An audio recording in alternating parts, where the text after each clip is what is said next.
Kamu pernah nggak sih tiba-tiba merasa bingung karena cowok yang tadinya manis banget ke kamu mendadak berubah jadi orang yang sama sekali berbeda dan kamu nggak paham kenapa dia bersikap seperti itu padahal kamu merasa nggak melakukan kesalahan apapun dan semua baik-baik saja.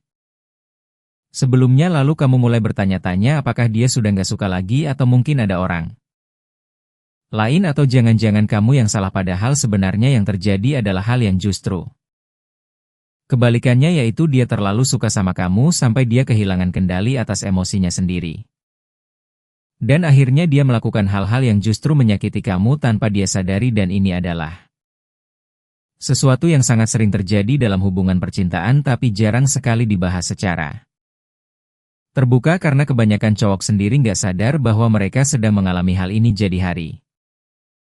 Ini kita akan membahas secara mendalam tentang sikap-sikap yang diambil oleh seorang pria ketika dia sudah terlalu jatuh cinta sampai kehilangan akal sehatnya dan memahami ini akan sangat membantu kamu untuk menghindari kesalahpahaman yang bisa merusak hubungan yang sebenarnya penuh cinta tapi terlihat berantakan dari luar dan yang pertama harus kamu pahami adalah fenomena di mana sikap seorang pria berubah 180 derajat secara tiba-tiba. Bayangkan ada seorang cowok bernama Andi yang selama ini selalu lembut perhatian dan penuh kasih sayang ke pacarnya Sari setiap hari. Andi selalu mengirim pesan selamat pagi menanyakan sudah makan belum dan selalu siap menjemput Sari kemanapun dia pergi tapi suatu hari Sari sedang ngobrol biasa dengan teman kuliahnya yang kebetulan cowok di kantin kampus dan Andi melihat itu dari kejauhan tanpa Sari sadari dan tiba-tiba sore harinya ketika mereka bertemu Andi jadi dingin gak mau ngomong banyak jawabannya.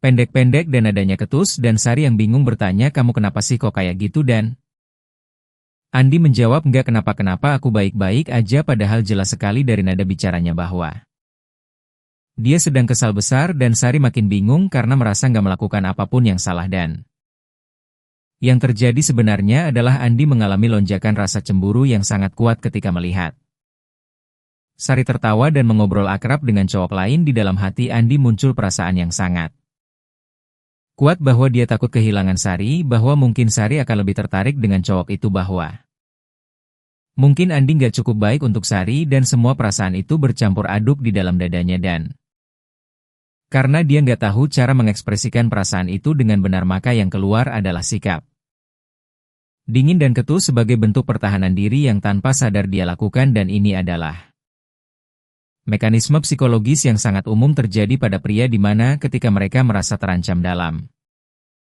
hubungan cintanya mereka akan memasang tembok emosional dan bersikap seolah-olah mereka marah atau nggak peduli padahal sebenarnya mereka sangat peduli bahkan terlalu peduli sampai rasa pedulinya itu berubah bentuk menjadi kemarahan yang muncul di permukaan dan dalam budaya kita di Indonesia di mana pria sering dibesarkan dengan ajaran bahwa laki-laki harus kuat dan gak boleh menunjukkan kelemahan maka mengekspresikan rasa takut kehilangan atau rasa cemburu dianggap sebagai sesuatu yang memalukan sehingga mereka lebih memilih untuk menunjukkan kemarahan karena kemarahan dianggap lebih maskulin daripada ketakutan dan ini yang membuat banyak perempuan bingung karena sikap yang mereka terima dari pasangannya terasa seperti penolakan padahal sebenarnya itu adalah bentuk cinta yang terdistorsi dan gak tahu cara menampilkan dirinya dengan benar dan contoh lain dari perubahan sikap 180 derajat ini adalah ketika seorang cowok yang tadinya selalu mendukung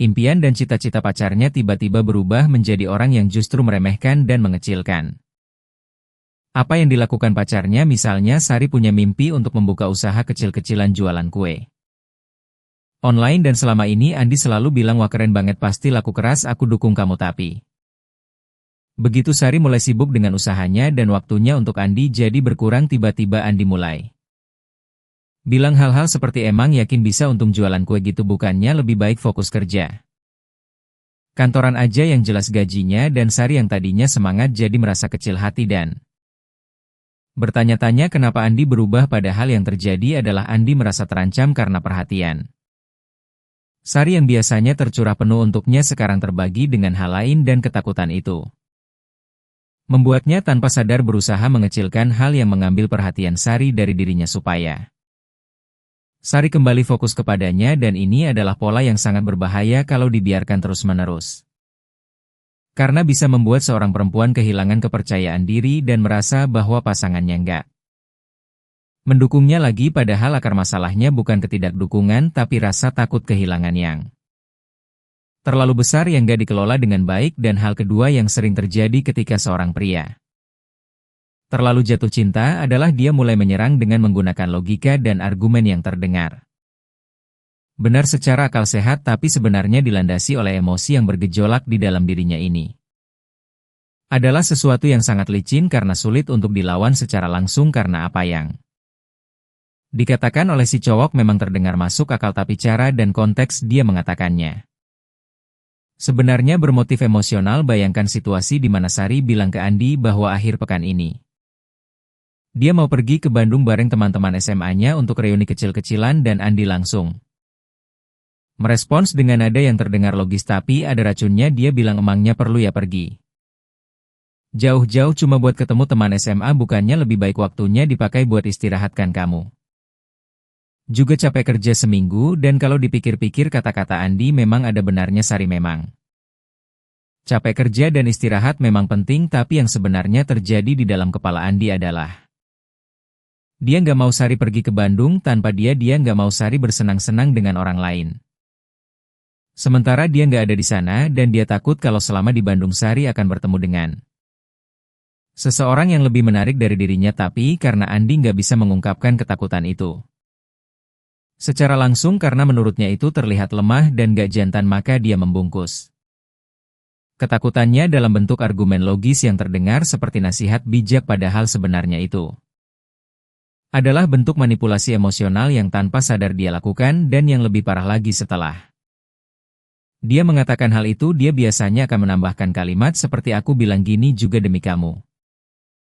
Lo bukan buat aku, dan kalimat itu membuat Sari merasa bersalah kalau tetap pergi karena seolah-olah Andi sudah memberikan nasihat yang baik dan Sari yang mengabaikannya, berarti Sari yang salah. Dan pola ini sangat berbahaya karena lama-kelamaan bisa membuat seorang perempuan kehilangan kemampuan untuk membuat keputusan sendiri karena setiap keputusan yang dia buat selalu dibombardir dengan argumen logis yang membuatnya ragu dan merasa bahwa pendapatnya sendiri nggak cukup baik. Dan dalam konteks budaya Indonesia di mana banyak perempuan diajari untuk menghormati pendapat laki-laki dan menganggap bahwa cowok biasanya lebih tahu, maka pola ini bisa sangat merusak karena perempuan mungkin akan berpikir, oh iya ya mungkin dia memang benar, aku yang kurang bijak, padahal sebenarnya dia sedang dimanipulasi oleh ketakutan cowoknya yang gak tahu cara mengelola emosinya sendiri. Dan contoh lain dari serangan logika ini adalah ketika Sari melakukan kesalahan kecil, misalnya lupa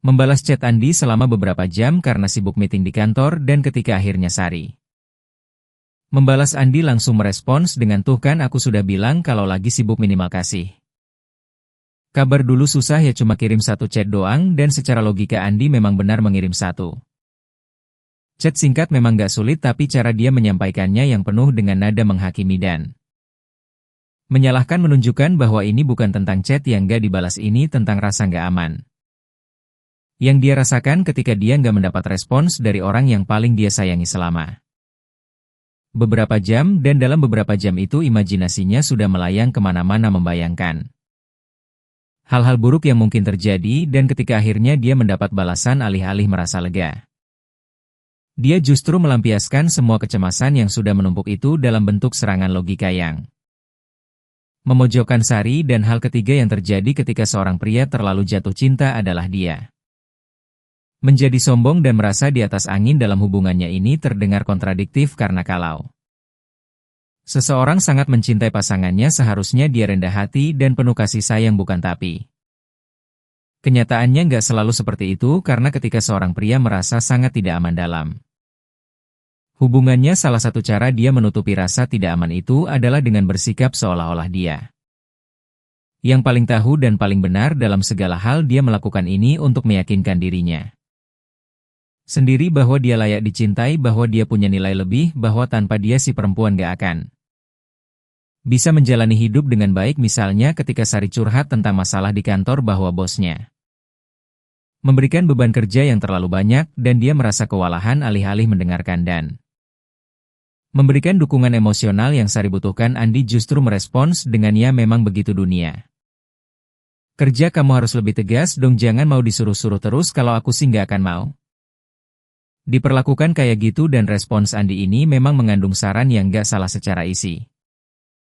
Tapi cara penyampaiannya yang menempatkan dirinya di posisi lebih tinggi dari Sari menunjukkan bahwa ini bukan tentang membantu Sari, ini tentang Andi yang ingin merasa dibutuhkan dan dianggap lebih hebat oleh Sari dan dalam budaya Indonesia di mana konsep laki-laki sebagai pemimpin dan pelindung masih sangat kuat. Andi mungkin merasa bahwa dengan bersikap seperti ini dia sedang memenuhi perannya sebagai pasangan yang kuat dan bisa diandalkan, padahal sebenarnya yang Sari butuhkan bukan seseorang yang menggurui, melainkan seseorang yang mendengarkan dan berkata, aku ngerti kok perasaan kamu, pasti berat banget ya aku di sini buat kamu. Dan contoh lain dari sikap merasa di atas angin ini adalah ketika Andi mulai sering bilang hal-hal seperti serahin aja sama aku, biar aku yang urus, nggak usah kamu pikirin, yang terdengar seperti bentuk perhatian dan tanggung jawab, tapi sebenarnya adalah cara Andi untuk memastikan bahwa dia tetap relevan dan dibutuhkan dalam kehidupan Sari, karena di dalam hatinya Andi takut kalau Sari bisa menjalani hidupnya dengan baik tanpa Andi, maka Sari nggak akan butuh Andi lagi dan akhirnya meninggalkannya. Jadi dengan selalu menempatkan diri sebagai orang yang paling tahu dan paling bisa, Andi sedang berusaha menciptakan ketergantungan yang membuatnya merasa aman dalam hubungan. Dan hal keempat yang terjadi adalah emosi yang sangat tidak stabil, dan ini mungkin adalah salah satu yang paling membingungkan bagi seorang perempuan, karena cowoknya bisa berubah mood dengan sangat cepat, dari sangat bahagia menjadi sangat murung, dari sangat romantis menjadi sangat dingin, dari sangat perhatian menjadi sangat cuek, dan semua perubahan ini bisa terjadi dalam waktu yang sangat singkat, bahkan dalam satu hari yang sama, dan ini membuat perempuan merasa seperti berjalan di atas pecahan kaca karena dia nggak pernah tahu mood apa yang akan dia hadapi. Hari ini bayangkan situasi seperti ini, Andi dan Sari sedang chatting siang hari dan semuanya baik-baik saja. Andi mengirim foto makanan siangnya, Sari membalas dengan emoji dan mereka bercanda gurau seperti biasa, tapi kemudian Sari agak telat membalas sekitar 30 menit karena dia sedang presentasi di kantor, dan ketika Sari akhirnya membalas tiba-tiba Andi berubah total. Dia bilang, oh baru balas ya, kirain udah lupa sama aku. Dan Sari bingung lalu bilang, maaf tadi lagi presentasi. Dan Andi membalas, ya udah nggak apa-apa, maaf aku yang kelewatan. Tapi setelah itu percakapannya jadi canggung. Andi membalas dengan singkat-singkat dan gak ada lagi candaan seperti tadi. Dan Sari merasa bersalah padahal dia gak melakukan kesalahan apapun, dia cuma telat balas chat 30 menit. Dan yang terjadi di dalam kepala Andi selama 30 menit itu adalah badai emosi yang luar biasa. Dia mulai berpikir, kenapa Sari gak balas, apakah dia lagi ngobrol sama cowok lain, apakah dia mulai bosan sama aku, apakah ada yang lebih menarik dari aku, dan semua pikiran itu berputar-putar di kepalanya sampai ketika akhirnya Sari membalas, Andi sudah terlanjur terluka oleh skenario-skenario yang dia ciptakan sendiri di dalam kepalanya. Dan walaupun secara rasional dia tahu bahwa Sari hanya sibuk secara emosional, dia sudah terlanjur merasa ditolak dan diabaikan. Dan contoh lain dari ketidakstabilan emosi ini adalah ketika mereka sedang jalan bareng dan semuanya menyenangkan, mereka makan bersama, tertawa bersama, dan momen itu terasa sempurna. Tapi ketika tiba waktunya untuk pulang dan berpisah, tiba-tiba Andi menjadi murung dan diam. Dan Sari bertanya, kamu kenapa? Dan Andi bilang, gak kenapa-kenapa, aku cuma capek. Padahal sebenarnya Andi merasa sedih karena momen indah itu akan berakhir dan dia gak tahu kapan mereka bisa bertemu lagi. Dan rasa takut kehilangan momen kebersamaan itu membuatnya jadi maudi, dan ini bisa sangat melelahkan bagi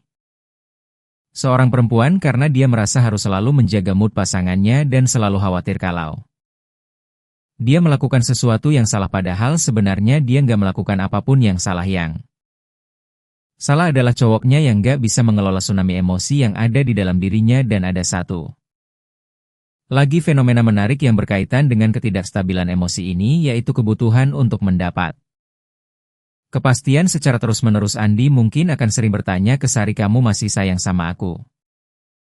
Kan atau kamu gak akan ninggalin aku kan? Dan pada awalnya pertanyaan-pertanyaan ini terasa manis. Dan menunjukkan betapa Andi mencintai Sari, tapi kalau pertanyaan ini muncul setiap hari atau bahkan beberapa kali dalam sehari, maka itu bukan lagi tanda cinta melainkan tanda ketidakamanan yang sangat dalam. Dan hal kelima yang terakhir dan mungkin yang paling serius adalah ketika seorang pria mulai melakukan pengekangan dan kontrol yang berlebihan terhadap pasangannya. Ini dimulai dari hal-hal kecil yang mungkin awalnya terlihat manis, misalnya Andi selalu mengantar dan menjemput Sari kemana pun dia pergi, dan pada awalnya Sari merasa senang karena merasa diperhatikan dan dijaga, tapi lama-kelamaan Sari menyadari bahwa Andi melakukan itu bukan semata-mata karena ingin menjaga Sari, melainkan karena dia ingin tahu kemana Sari pergi, dengan siapa, dan apa yang dia lakukan. Dan kalau suatu hari Sari bilang bahwa dia mau naik ojol saja karena nggak mau merepotkan Andi, maka Andi akan tersinggung dan bilang, kenapa sih, aku kan pacar kamu, wajar dong aku mau antar jemput, kamu nggak mau. Ya, yang membuat Sari merasa nggak enak dan akhirnya selalu bilang iya deh, terima kasih. Padahal sebenarnya Sari ingin punya ruang untuk dirinya sendiri. Dan contoh lain yang lebih jelas adalah ketika Andi mulai memantau aktivitas media sosial Sari dengan sangat intens. Dia memperhatikan siapa yang like foto Sari, siapa yang komentar dan apa komennya, dan kalau ada cowok yang komentar sesuatu yang menurutnya terlalu akrab, Andi akan langsung bertanya, itu siapa, kok akrab banget? Dan Sari harus menjelaskan bahwa itu cuma teman biasa, dan ini terjadi berulang-ulang sampai Sari merasa capek dan gak nyaman karena setiap interaksi sosialnya diawasi dan dipertanyakan. Dan dalam konteks Indonesia, di mana budaya kebersamaan dan silaturahmi sangat kuat, perilaku pengekangan seperti ini bisa menjadi sangat problematik karena seorang perempuan Indonesia biasanya punya jaringan sosial yang luas, keluarga besar, teman-teman dari berbagai lingkaran dan komunitas, dan kalau pasangannya membatasi interaksi sosialnya, maka dia akan merasa terisolasi dari dunia yang selama ini menjadi bagian penting dari hidupnya. Dan yang lebih berbahaya lagi adalah ketika pengekangan ini mulai masuk ke ranah jadwal dan aktivitas sehari-hari. Misalnya Andi mulai mengatur kapan Sari boleh keluar, kapan harus di rumah, dengan siapa dia boleh pergi dan dengan siapa tidak, dan semua ini dilakukan atas nama cinta dan perhatian, tapi sebenarnya ini adalah bentuk penguasaan yang bisa sangat merusak kesehatan mental seorang perempuan. Dan Andi sendiri mungkin genuinely percaya bahwa dia melakukan semua ini karena cinta. Dia genuinely merasa bahwa dengan mengontrol kegiatan Sari, dia sedang melindungi hubungan mereka dari ancaman luar, tapi yang sebenarnya terjadi adalah Andi sedang berusaha mengatasi rasa tidak amannya sendiri dengan cara yang salah. Alih-alih bekerja pada dirinya sendiri untuk membangun rasa percaya diri dan kepercayaan terhadap pasangannya, dia malah memilih untuk mengontrol lingkungan di sekitarnya supaya tidak ada hal yang bisa memicu rasa tidak amannya. Dan ini tentu saja bukan solusi yang berkelanjutan, karena semakin dia mengontrol, semakin besar rasa tidak amannya. Karena dia jadi semakin bergantung pada kontrol itu untuk merasa tenang, dan kalau suatu hari kontrol itu diambil darinya, maka dia akan merasa sangat cemas dan mungkin akan melakukan tindakan yang lebih ekstrim untuk mendapatkan kontrol itu kembali. Dan sekarang setelah kita membahas kelima sikap ini, ada beberapa hal penting yang perlu kamu pahami sebagai seorang perempuan yang mungkin sedang menghadapi situasi seperti ini. Yang pertama adalah bahwa semua sikap yang sudah kita bahas tadi pada dasarnya bukan berasal dari niat jahat atau kebencian, semua itu berasal dari cinta yang terlalu besar yang gak tahu cara mengekspresikan dirinya dengan benar, ibarat air yang terlalu banyak ditampung dalam gelas kecil, dia pasti akan tumpah, dan tumpahan itu bisa mengenai siapa saja yang ada di dekatnya, termasuk orang yang paling dicintainya. Dan memahami hal ini sangat penting karena kalau kamu menganggap bahwa pasanganmu bersikap seperti itu karena dia jahat atau nggak sayang lagi, maka kamu akan merespons dengan kemarahan dan penolakan yang justru akan memperburuk situasi, karena cowokmu akan merasa semakin tidak aman dan semakin kehilangan kendali atas emosinya. Tapi di sisi lain, memahami bahwa perilaku itu berasal dari cinta bukan berarti kamu harus menerimanya begitu saja. Karena cinta yang sehat adalah cinta yang membuat kedua belah pihak merasa aman, nyaman, dan bebas. Untuk menjadi diri sendiri bukan cinta yang membuat salah satu pihak merasa terkekang diawasi dan selalu berjalan di atas Excel, dan yang kedua adalah pentingnya komunikasi yang terbuka dan jujur antara kamu dan pasanganmu. Kalau kamu merasakan bahwa pasanganmu mulai menunjukkan tanda-tanda yang sudah kita bahas tadi, maka hal terbaik yang bisa kamu lakukan adalah mengajaknya bicara bukan dengan nada menuduh atau menyalahkan, tapi dengan nada yang lembut dan penuh pengertian. Misalnya kamu bisa bilang, aku perhatiin akhir-akhir ini kamu kayak ada yang mengganjal, kamu mau cerita nggak sama aku? Aku dengerin kok. Dan dengan membuka ruang untuk komunikasi seperti ini, kamu memberikan kesempatan kepada pasanganmu untuk mengekspresikan perasaan yang selama ini dia pendam dan gak tahu cara menyampaikannya. Dan seringkali ketika seorang pria akhirnya bisa mengungkapkan bahwa dia cemburu atau takut kehilangan atau merasa nggak cukup baik, maka beban emosional yang selama ini menumpuk di dalam dirinya akan berkurang, dan sikap-sikap negatif yang selama ini dia tunjukkan juga akan berkurang karena dia nggak perlu lagi menyamarkan perasaannya dalam bentuk kemarahan atau kontrol. Dan yang ketiga, dan ini sangat penting, adalah menetapkan batasan yang jelas dalam hubungan. Memahami bahwa perilaku pasanganmu berasal dari cinta bukan berarti kamu harus membiarkan semuanya. Kamu tetap berhak untuk memiliki ruang pribadi, kamu tetap berhak untuk berteman dengan siapapun, kamu tetap berhak untuk mengejar impian dan karir kamu, dan kamu tetap berhak untuk merasa aman dan nyaman dalam hubungan. Dan kalau pasanganmu melakukan hal-hal yang melanggar batasan-batasan ini, maka kamu perlu dengan tegas tapi tetap dengan kasih sayang mengatakan bahwa perilaku itu nggak bisa kamu terima. Misalnya kamu bisa bilang, aku tahu kamu sayang sama aku dan aku juga sayang sama kamu, tapi aku butuh kamu percaya sama aku. Kalau kamu terus-terusan cemburu dan mengecek HP aku, itu justru bikin aku nggak nyaman dan nggak baik buat hubungan kita. Dan dengan menetapkan batasan yang jelas, kamu sebenarnya sedang membantu pasanganmu juga, karena kamu mengajarkan kepadanya bahwa cinta yang sehat bukan tentang kontrol dan kepemilikan, melainkan tentang kepercayaan dan kebebasan. Dan dalam hubungan yang sehat, kedua belah pihak harus merasa bahwa mereka bisa menjadi diri sendiri sepenuhnya, tanpa harus khawatir bahwa pasangannya akan marah atau kecewa. Dan kalau pasanganmu benar-benar mencintaimu, maka dia akan bersedia untuk belajar dan berubah, mungkin gak langsung dan mungkin prosesnya gak mudah, tapi kalau niatnya ada dan cintanya tulus, maka perubahan itu pasti bisa terjadi. Dan yang terakhir yang ingin aku sampaikan adalah bahwa setiap orang memiliki tanggung jawab atas emosinya sendiri. Pasanganmu mungkin sedang berjuang dengan perasaan yang sangat kuat dan gak tahu cara mengelolanya, dan itu memang sesuatu yang bisa kamu bantu, tapi pada akhirnya dia sendirilah yang harus melakukan pekerjaan internal untuk mengatasi rasa tidak amannya, membangun kepercayaan dirinya dan belajar cara mencintai dengan sehat. Dan kalau dia bersedia untuk melakukan itu, maka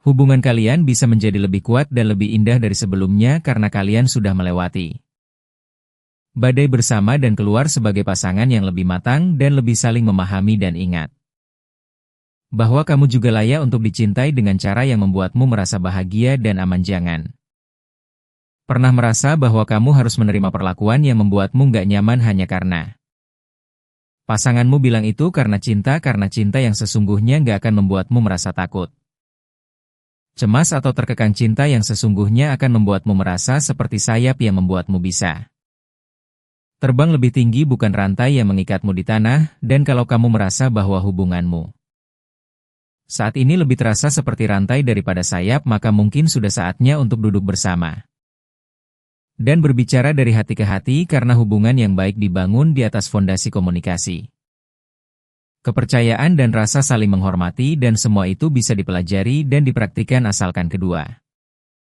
belah pihak mau berusaha. Dan satu hal lagi yang ingin aku tekankan adalah bahwa nggak ada hubungan yang sempurna. Setiap pasangan pasti punya tantangan dan masalahnya masing-masing. Yang penting bukan apakah ada masalah atau enggak, tapi bagaimana cara kalian menghadapi masalah itu bersama. Apakah kalian bisa duduk dan bicara dengan tenang atau malah saling menyerang? Apakah kalian bisa saling mendengarkan atau malah saling menulikan telinga? Apakah kalian bisa saling memahami atau malah saling menghakimi? Dan kalau kalian bisa menghadapi masalah bersama dengan cara yang dewasa dan penuh kasih sayang, maka hubungan kalian akan terus tumbuh dan berkembang menjadi sesuatu yang sangat indah dan bermakna, dan aku harap pembahasan ini bisa membantu kamu untuk lebih memahami pasanganmu dan membangun hubungan yang lebih sehat dan lebih bahagia, karena pada akhirnya kita semua hanya ingin dicintai dan mencintai dengan cara yang membuat hidup kita lebih bermakna dan lebih indah. Dan